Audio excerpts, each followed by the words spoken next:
Washington City murder suspect faces assault charges following a jail altercation. Southern Utah Golf Classic raises nearly $300,000.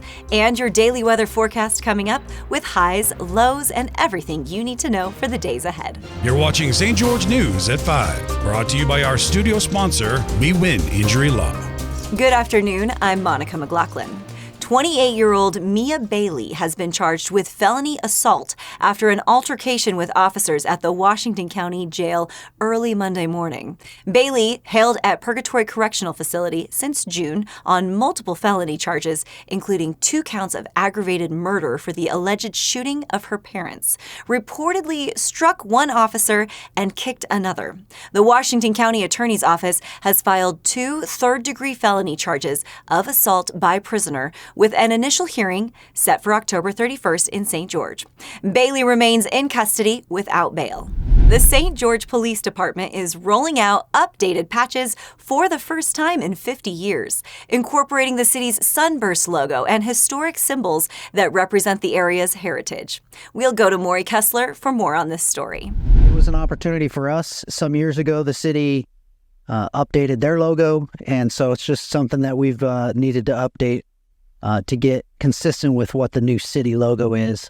That was St. George Police Lieutenant Aaron Berquist commenting on the patches the St. George Police Department began to roll out for officers in October. The old patches have carried the same design for approximately 50 years, and after 2 years of considering a new design, a new police patch has been produced that incorporates not only the city's new logo, but also elements of local history and geography, like the historic St. George Pioneer Courthouse and the Dixie Sugarloaf on the Red Hill. Primary piece of the patch is the old Pioneer Courthouse that's down on St. George Boulevard. That's been in our area since 1870, I believe, is when it was created. Was when it was finished construction.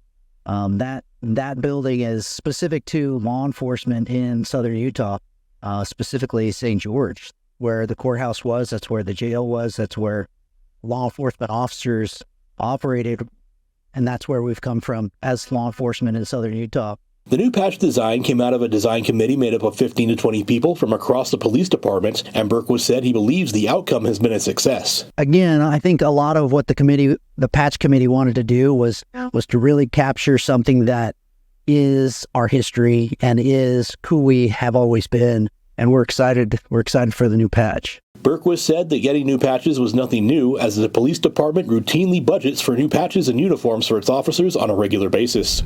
Thanks, Maury. Now we'll take a look at your daily weather forecast, brought to you by Casablanca Resort and Casino.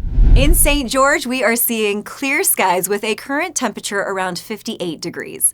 Tonight, expect a low of 39, and tomorrow we'll warm up to a sunny 66 with a low of 41. Over in Mesquite, it's also clear with a current temperature of 63 degrees. Later tonight, we'll drop to a low of 43, with tomorrow bringing a high of 70 and a low of 46 under clear skies. Up in Cedar City, temperatures are cooler at 43 degrees currently, with a low of 30 tonight. Tomorrow's high should reach around 58 under partly sunny skies, dipping to 32 overnight. Now we'll head over to Jill Paulson for your weekly update on the southern Utah real estate market. In Washington County, single-family home sales saw a notable decrease, dropping from 247 in August to 190 in September, while listings increased from 1,321 to 1,429 over the same period. The townhouse and condo market followed a similar trend, with sales declining from 86 in August to 60 in September, though listings remained steady, inching up slightly from 432 to 435. Additionally, single-family home building permits also dipped, decreasing from 133 in August to 114 in September. The market is showing more inventory, but sales are cooling down heading into the fall. Thanks, Jill. The Southern Utah Golf Classic, held at Black Desert Resort, raised nearly $300,000 last week for the American Cancer Society. The event featured a gala and golf tournament to support cancer research and patient services, with strong backing from local sponsors and volunteers. Organizers plan to expand the Classic in 2025, welcoming more participants and sponsors to join the fight against cancer. Washington County's water manager, Zach Renz, Renstrom was recently awarded the Utah Water Pioneer Award for his leadership efforts to safeguard water resources. We'll go back to Maury Kessler for more on this award and what it means for water conservation in southern Utah. Earlier this month, Washington County's top water manager was honored with the 2024 Utah Water Pioneer Award for being a prime example of leadership in the water community. Zach Renstrom, the general manager of the Washington County Water Conservancy District, received the award on October 17th in Salt Lake City as a part of the annual Utah Water Symposium hosted by the Utah Legislature and the Utah Department of Natural Resources. The award is meant to celebrate the recipients being a great influence in the state's water community, as well as highlight the forward thinking that makes a difference in the state's water resources. It was a great honor. It really was. We're doing a lot of work down here, and it's just nice to be recognized for all the hard work we're doing down here. Thank you for watching St. George News at 5. To learn more about our studio sponsor, We Win Injury Law, go to wewininjurylaw.com. I'm Monica McLaughlin with St. George News, your #1 source for local news.